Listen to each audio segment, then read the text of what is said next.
Good evening, night owls and thrill seekers. Welcome to another spine-tingling episode of our scary stories. I'm your host, and I'll be your guide on this shadowy journey through the unknown. Tonight, we venture deep into an eerie forest where myths aren't just spoken but experienced. A place where skepticism meets its match and gives way to terror. So, dim the lights, curl up tight, and prepare yourself as we unravel the haunting tale of the tears of the Banshee. The air was thick with the smell of damp soil and decaying leaves. A moody sky, overcast and ominous, stretched its gray expanse above the forest that bordered the town of Hallowbrook. Tall, gnarled trees with leaves like the hands of skeletons stood like sentinels in the deepening twilight. Their shadows elongated, stretching and intermingling until it was impossible to tell where one ended and another began. The winds rustled the branches in whispered conversations, ancient dialogues known only to the forest itself. Sarah took a deep breath, feeling the weight of the moisture fill her lungs. Her eyes narrowed as she stepped from the pavement onto the soft, mulchy path that led into the belly of the woodland. In her hand, she held a flashlight that cast an irregular circle of light on the ground before her, chasing away the dark but not the sense of foreboding that clung to her like a second skin. Silly superstitions, she muttered to herself, frowning as she recalled the warning glances and hushed murmurs of her neighbors. Her reputation as a debunker of myths and a slayer of local legends was well known.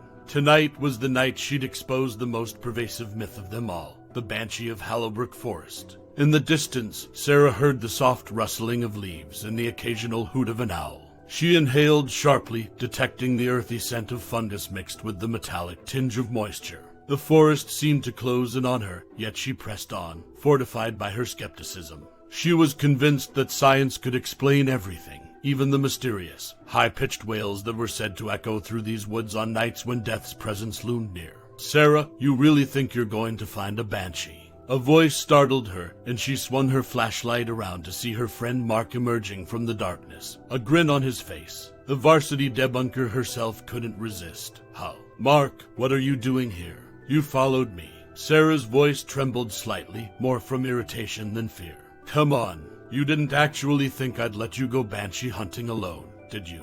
Plus, someone needs to document your grand debunking for posterity," he replied, lifting his smartphone. Sarah shook her head. "Fine, but stay out of the way. The last thing I need is someone disrupting my observations with Snapchat filters." Together, they ventured deeper, their steps muffled by the wet foliage underfoot. The further they walked, the quieter the forest became, until all that remained was the oppressive silence of nature holding its breath. Just when Sarah began to wonder if the evening would prove uneventful, a soft sound wafted through the air. A cry, faint and distant, but unmistakable. A shiver traveled down Sarah's spine as the sound echoed off the trees, a hauntingly beautiful lament that clawed at the soul. "Tell me that was your stomach growling," Mark said, his voice tinged with genuine fear. Sarah bit her lip, her skeptic's armor showing its first crack. She looked at Mark, then back at the flashlight's trembling circle of light on the ground. The Banshee's cry, a forlorn area, sounded again, only closer this time. "Let's find out," she whispered, her hand gripping the flashlight as if it were a talisman that could ward off the encroaching dread. With hearts pounding and breaths caught between excitement and terror, they ventured deeper into the forest's gloom, lured by a cry that seemed less like a myth and more like a portent of something both wondrous and terrible. The forest was no longer just a backdrop for their skepticism and dares. It was a living, breathing entity, and it seemed to beckon them further into its depths, into its oldest, darkest secret. Sarah felt the first inkling of doubt pierce her conviction as the mysterious cry grew louder. Unbeknownst to her, she was walking not just toward the sound that haunted Hallowbrook, but also toward a revelation that would shatter her skepticism into a million shards, each as sharp as regret and as chilling as the forest's secret itself. The woods grew denser as Sarah and Mark advanced, their way lit only by the flickering beams of their flashlights. Even the moon seemed to shy away from this part of the forest, allowing darkness to drape itself over the branches and leaves like a heavy shroud. The scent of wet bark mingled with the aroma of moss and decaying foliage. Somewhere in the distance, a stream gurgled softly as if whispering secrets only the woods were meant to hear. "What was that?" Mark whispered, breaking the silence that had enveloped them like a thick fog. He shined his flashlight erratically into the bushes, revealing glimpses of twisted branches and fallen leaves, but no sign of the creature responsible for the haunting cries. Just a raccoon or a fox, maybe, Sarah answered, though her voice lacked its earlier conviction. She couldn't shake off the chill that had wrapped itself around her spine since they heard the cries. As they pushed through a particularly tight clump of foliage, Sarah felt the first drops of rain splatter onto her forehead, adding another layer of murkiness to the already sinister atmosphere. The leaves overhead began to rustle as the rain grew steadier, drumming on the forest canopy like 100 little fingers tapping in rhythm. And then, cutting through the noise of rain and the rustling of leaves, came the unmistakable sound of sobbing. It was no animalistic cry this time. It was undeniably human, a lament so full of sorrow it seemed to drain the warmth from Sarah's bones. Sarah signaled to Mark to cut his flashlight. They stood in pitch darkness, hearts pounding, as they listened to the distant weeping. It was coming from the east, deeper into the forest, drawing them like a magnet. "Let's check it out," Sarah mouthed to Mark, gripping her flashlight tighter. Though her rational mind screamed in protest, her insatiable curiosity propelled her forward. As they crept closer to the source of the sobs, Sarah felt the air grow colder. It was as if the forest itself were warning them to turn back, to leave its secrets undisturbed. Yet they pressed on, the beam of Sarah's flashlight now landing on a clearing up ahead. With hesitant steps, they entered the open space. In the center stood a woman in tattered clothes, her long, unkempt hair shrouding her face. She was hunched over, her shoulders shaking as she sobbed uncontrollably. Sarah ducked behind a gnarled oak tree, pulling Mark with her. They watched, hidden from view, as the woman continued to weep. Sarah took out her notebook, wanting to jot down every observation, every feeling, every sound. She was convinced that this had to be an elaborate hoax or, at the very least, a woman in distress, but certainly not a banshee. Sick joke, right? Someone's trying to scare us, Mark whispered, his voice quivering. "I don't know," Sarah replied, unable to take her eyes off the weeping woman. "Maybe she needs help, but it's odd.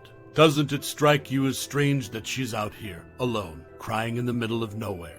Maybe she's the one who's been making those sounds, trying to spook people for some reason," Mark ventured, though he looked unconvinced. Sarah could feel a knot of apprehension tightening in her stomach.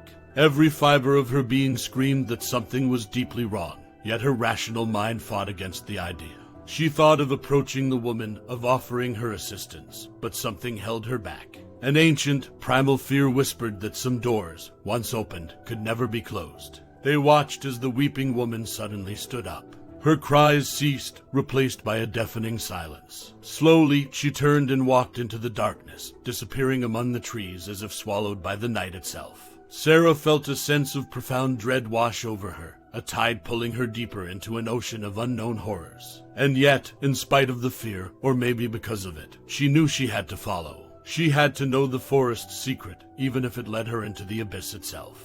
With a heart pounding like a war drum in her chest, Sarah watched as the mysterious woman disappeared into the depths of the forest, leaving behind only the haunting echo of her cries. But something else caught Sarah's eye, something inexplicable, a thin stream of liquid winding its way through the leaf-strewn ground. It glistened in the faint light, looking almost ethereal against the earthy forest floor. Sarah glanced at Mark, who seemed equally captivated by this strange phenomenon.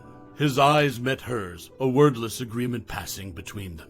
They would follow the stream, wherever it led. As they began to walk, Sarah noticed how the rain had seemed to taper off, as if the forest was holding its breath, watching them intrude upon its hidden enigmas. The twisted trees loomed overhead like ancient guardians, their gnarled branches reaching out as though warning them to go no further. The sound of their footsteps mingled with the hushed whispers of the woods, filling the air with a sense of ominous expectation. The stream itself was unlike anything Sarah had ever seen. Its substance was not water but seemed more viscous, resembling teardrops that had coalesced into a rivulet. It shimmered as it wound through the forest, a winding path that seemed to beckon them onward, pulling them deeper into the enigma that was unfolding before them. The narrow stream snaked through tangled roots and crossed under fallen logs, always flowing steadily, purposefully, as if guided by some unseen force. At times it would expand into small pools that seemed almost like mirrors, reflecting the ominous canopy above. Despite the surreal beauty, Sarah felt a growing disquiet gnawing at her, an anxiety she couldn't easily dismiss. This was something unnatural, something eerie, a violation of the natural laws she held so dearly. And then, as they rounded a familiar bend, Sarah stopped dead in her tracks. The stream had led them back to a clearing she knew all too well. For there, standing before her, was her own house. The forest had circled back on itself, a labyrinth that led straight to her doorstep. How is this even possible? Mark muttered, his voice tinged with disbelief as he scanned the familiar surroundings. Sarah had no answer. She stared at the stream as it flowed purposefully toward her house, pooling briefly at the doorstep before disappearing under the door as if being absorbed by the house itself. It was an impossible scenario, a spatial riddle that contradicted all logic. Yet here she was, standing in front of her own house in the middle of a forest that shouldn't contain it. A cold sensation crawled up her spine as she took in the absurdity of the situation. Was the forest playing tricks on her? Or was it the weeping woman, the alleged Banshee, who had somehow manipulated the landscape? A light flickered on in an upstairs window, her bedroom window, and for a brief moment she thought she saw a silhouette moving behind the curtains, a fleeting shadow that vanished almost as quickly as it appeared. A cold realization washed over her. Something or someone was in her house. And as that thought crossed her mind, a chilling cry pierced through the night air, echoing from within her own home. A lament so familiar, so dreadfully poignant, it made Sarah's skin crawl. It was the same cry they had heard in the depths of the forest, the cry of the Banshee. Mark looked at Sarah, his face pale, his eyes wide with terror. "Do we go in?" Sarah felt a tug of indescribable dread at the pit of her stomach. She knew that crossing that threshold would be an irrevocable step, one that might unveil horrors far beyond her wildest speculations. But the pull of the unknown was too strong, the mystery too consuming. And so, with a reluctant nod, she stepped toward her own front door, her hand trembling as she reached for the knob. Something awaited them inside, something born of tears and shrouded in mystery. And it was crying for them. Sarah's trembling hand turned the door knob, and she took a hesitant step into her own house. Mark followed close behind, his flashlight casting an uneasy glow that flickered across the hallway. As they closed the door, it seemed to shut out not just the wind and rain, but also the very essence of the forest behind them. The space felt different, confined, oppressive, as if the house itself had become an extension of the woods, a closing trap woven from both reality and legend. "Should we even be here?" Mark whispered, his voice almost lost amid the sudden stillness that had enveloped them. Sarah didn't reply. Instead, she began walking cautiously toward the stairs, each step on the creaking wooden floor sounding unusually loud in the uncanny quiet. The photographs hanging on the walls seemed to follow her with their eyes, their familiar faces twisted into expressions of silent warning. As she ascended the stairs, her thoughts turned to her mission, debunking the myth. Maybe this was all a series of odd coincidences, inexplicable but not supernatural. With the notes she'd gathered, she could easily make a case that there was nothing haunting about the forest. No banshees, no spirits, just strange geography and perhaps some manner of natural phenomenon that she didn't yet understand. Reaching the top of the stairs, Sarah turned the corner and approached her bedroom door. It stood ajar, the room within submerged in darkness except for the soft glow of her computer screen, which had somehow awakened from sleep mode. She hesitated, then pushed the door open fully, her eyes scanning the room. The sobbing erupted again, soft and mournful, filling the room like a melody composed of pure sorrow. It was coming from somewhere near her bed, where the light of her computer screen seemed to lose its battle against the shadows. Sarah felt her heart jump. This was too real, too immediate to be brushed off as a figment of her imagination. Is someone there? Mark's voice wavered as he stepped into the room, his flashlight cutting through the darkness to reveal nothing. No figure, no form. Just an empty room filled with furniture and shadows. Sarah's eyes turned toward her bed. It was neatly made, the sheets folded back, almost invitingly, as if expecting her. That's when she saw it, the moisture on her pillow glistening in the flashlight's beam. Fresh tears. A chill colder than any winter wind swept through her, knotting her stomach and pulling a scream to the edge of her lips. Before she could let it out, her computer chimed, announcing a new email. Automatically, her eyes darted to the screen.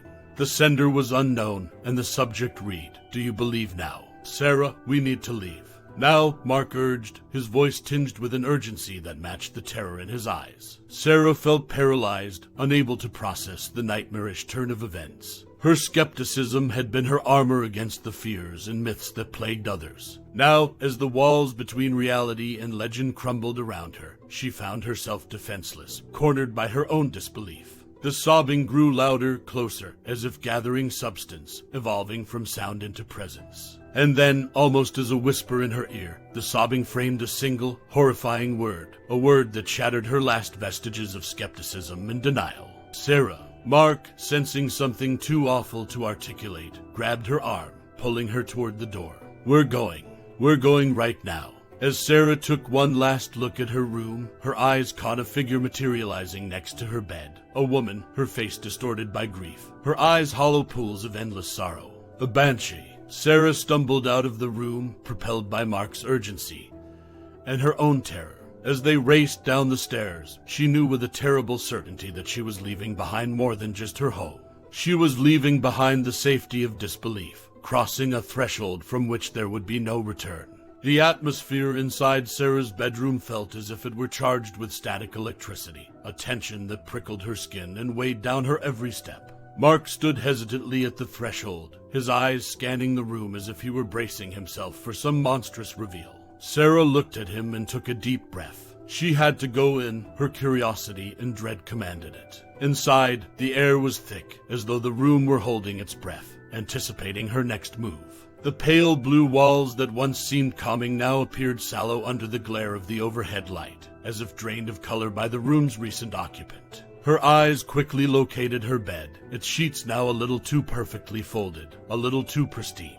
Then she saw it. Her pillow was slightly indented, as if someone had just rested their head there. Right beside the indentation was a lock of hair, matching her own dark shade. But what caught her eye and held it was the figure standing next to her bed. The Banshee. Her form flickered as if made of mist, her garments not so much cloth as a layering of darkness and air. Her eyes were hollows that held not just sorrow, but an abyss of despair that seemed to pull at Sarah's very soul. Sarah felt a cold wave of dread wash over her, freezing her in place. For a moment, time itself seemed to stop. The Banshee looked at her, a smile contorting its mournful face, a smile that spoke not of joy but of a devastating inevitability. Then, in a wisp of shadow and a chill of air, she vanished. The room suddenly felt empty, yet overflowing with a dread that now seemed anchored to every corner, every object, anchored to the lock of Sarah's hair left unnaturally upon her bed. Sarah staggered back, gripping the edge of her dresser for support, her eyes never leaving the spot where the Banshee had stood. Mark, seemingly jarred into action by her retreat, took a few cautious steps into the room.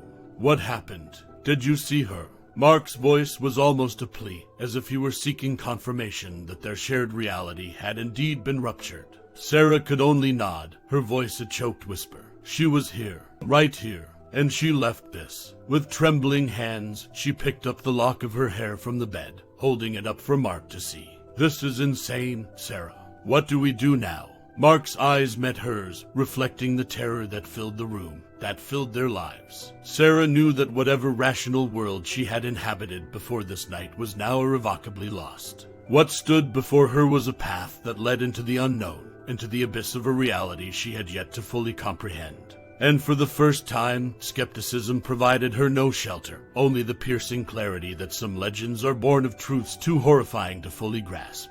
That lock of hair seemed to pulsate in her hand, as if echoing with the Banshee's cries. An omen, a talisman of some fate yet unknown but dreadfully close. Sarah clenched it tightly, her knuckles turning white. She realized that something had been set in motion, something terrible and inescapable. As Mark looked on, unable to provide any comfort or explanation, Sarah felt the very fibers of her being resound with a dreadful understanding.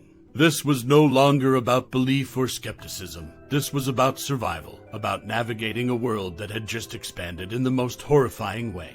Mark, we can't stay here, Sarah finally uttered, her voice tinged with an urgency that bordered on desperation. Mark nodded gravely, both of them knowing that whatever awaited them, wherever they would go, the haunting cry of the Banshee would follow. And Sarah would carry the eerie lock of hair, an inexplicable and horrifying link to a destiny that was rushing toward her like a freight train of impending doom. With the chilling lock of her own hair wrapped in a small cloth and tucked into her pocket, Sarah sat at her computer, her fingers dancing over the keyboard. Mark hovered behind her, each of them clinging to the last threads of rational thought, both hoping that somewhere in the depths of mythology or folklore there might be an answer. Her screen filled with articles, blogs, and academic papers dissecting the myth of the Banshee. Her eyes skimmed over sentences, hunting for any detail that might provide a clue, a way out of this nightmare. She felt a rush of something close to hope as she read lines suggesting that banshees, while heralds of death, might also offer a twisted path to averting it. "Look at this, Mark," she said, her finger pointing at a passage on the screen. "Some cultures believe the banshee isn't just a harbinger, but a guide. If you understand her message, you may prevent what's coming." Mark leaned in closer, his eyes scanning the text. "So what do we do? Is there a way to understand her message?" Sarah shook her head. "It's not clear, but if there's even a sliver of truth in this, I have to find it." A thought struck her. Mrs. O'Hare. She's the oldest resident here and knows more about local folklore than anyone else. If there's a way to communicate with the Banshee or understand her, Mrs. O'Hare would know. The air was thick with the smell of aged wood and lavender as Sarah and Mark stepped into Mrs. O'Hare's small, dimly lit living room. It was like stepping back in time, surrounded by antique furniture that looked as if it had witnessed a century pass by. Frail but sharp-eyed, Mrs. O'Hare welcomed them with a knowing smile. "So, you're finally a believer, are you?" She looked directly at Sarah as she spoke. Sarah hesitated, then nodded. "I have reason to believe now, and I need your help." Without a word, Sarah unwrapped the cloth and showed Mrs. O'Hare the lock of hair. The old woman's eyes widened for a moment, then narrowed, as if reconciling with some distasteful reality. "Ah, so you've been marked," she said softly, her voice imbued with a sadness that sent a shiver down Sarah's spine. "Is there a way to change your fate?" Mrs. O'Hare interrupted, finishing Sarah's sentence. "There might be, but it comes at great risk. You see, the Banshee's cries are woven from the threads of fate itself. To untangle them is to meddle with the natural order of things." Sarah felt Mark's hand grip her own, but she was resolute. "Tell me, what can I do?" Mrs. O'Hare sighed deeply. "There is a ritual, ancient and almost forgotten. It involves a midnight journey into the forest, to the very spot where you first heard the Banshee. You must go alone, carrying a relic of your own mortality." She gestured to the lock of hair. "That should suffice. Once there, you'll need to bury it and chant an incantation that I will teach you.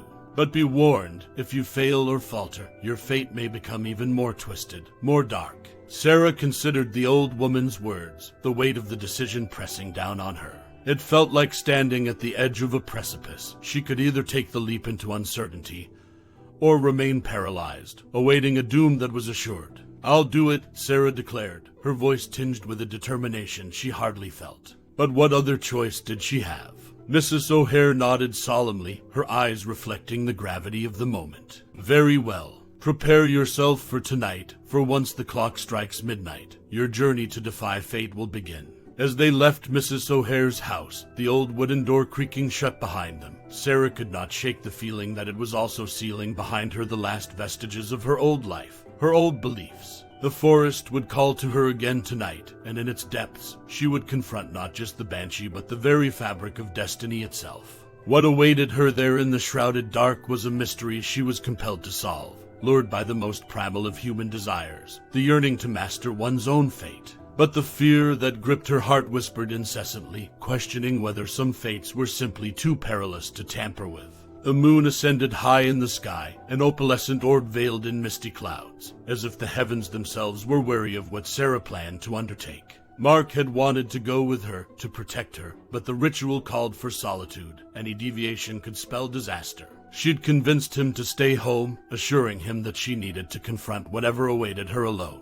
The items she needed for the ritual were carefully arranged on the kitchen table, a handheld antique mirror framed in tarnished silver, the lock of her hair neatly tied with a black ribbon, and an old family heirloom, a locket that had belonged to her grandmother, its golden casing housing a faded photograph of her grandparents in their youth. She felt a pang of guilt for using such a cherished item in this dark endeavor, but the heirloom's connection to her lineage was a necessary element for the ritual's success. The time was near.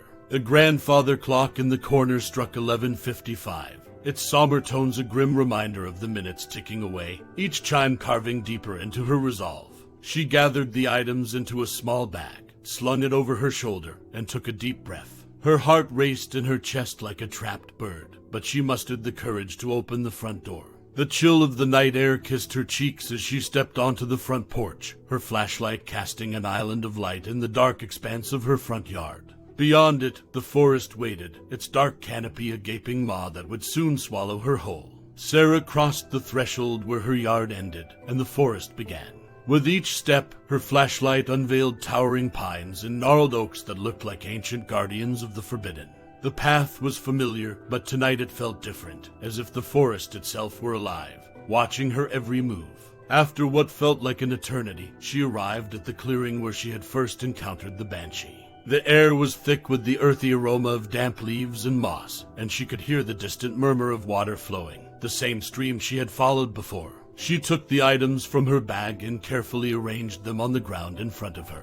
With her grandmother's locket in one hand and the mirror in the other, she focused her gaze into the reflective glass. Her eyes met her own, tinged with both fear and an unyielding determination. Holding her own gaze, she began chanting the incantation that Mrs. O'Hare had taught her, her voice quivering but resolute. As she recited the last words of the chant, she buried the lock of her hair at the base of an old twisted tree, its trunk scarred with the passage of countless years. No sooner had she covered the lock with soil than a gust of wind swept through the clearing, extinguishing the beam of her flashlight. She was plunged into a darkness so complete it felt like a physical weight. Her heartbeat thundered in her ears, drowning out all other sounds. Just when she thought she could bear no more, a soft glow began to emanate from the mirror on the ground, illuminating the clearing in an ethereal light. And then she heard it, a soft sobbing, like the muffled cries of a lost child. Slowly, she turned around, clutching her grandmother's locket to her chest.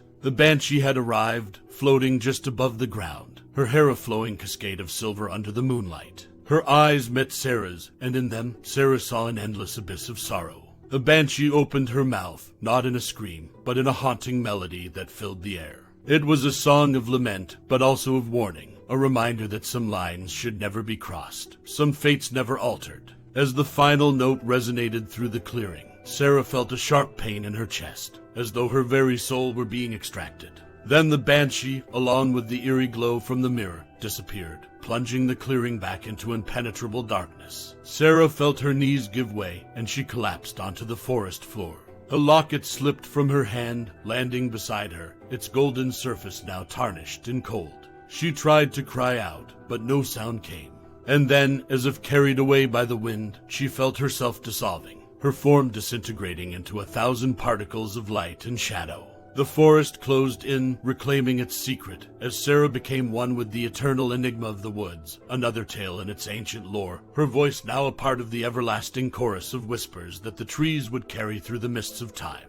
The trees seemed to lean in, their gnarled branches interlocking above her like skeletal fingers. The shadows cast by the foliage deepened, as if anticipating the climax of a tale spun through countless ages. Sarah felt a sudden, eerie calm envelop her as she completed the ritual's final incantation. The words lingered in the air, tinged with an electricity that made the hair on the back of her neck stand on end. The moment stretched, and then broke. From the depths of the forest, a cacophony of voices erupted, some wails of unfathomable sorrow, others peals of laughter so twisted they seemed to mock the very essence of joy.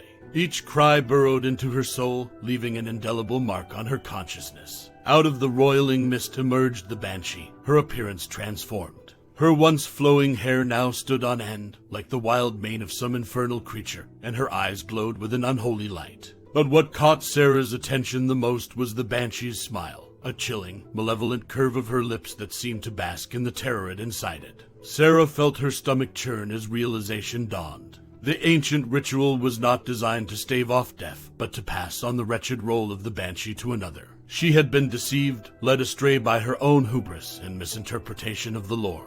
The Banshee's smile widened, revealing teeth that seemed to have elongated into sharp, predatory points. As their eyes locked, a force like a violent undertow seized Sarah, pulling her towards the Banshee, who now appeared like a distorted mirror image of what Sarah might become. Unable to resist, unable to even scream, Sarah felt her very essence being wrenched from her mortal coil.